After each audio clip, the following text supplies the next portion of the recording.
Hi everybody, welcome to the Upcycle Design Lab. My name's Cindy and I craft using recycled and repurposed materials. If you're new here, I hope you'll stick around and check out some of my other upcycling tutorials. And if you like what you see, you can check the subscribe button below any of my videos to become a subscriber. Also, if you'd like to be notified when I upload new videos, be sure to check the bell icon as well. So today I have a little surprise for you. I'm not going to be doing an actual project tutorial.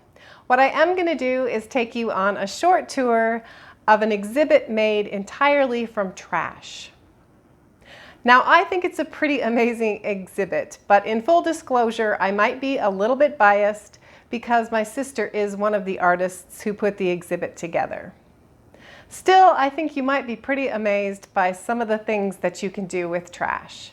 So let's head on over to the 4th Street Aquarium project.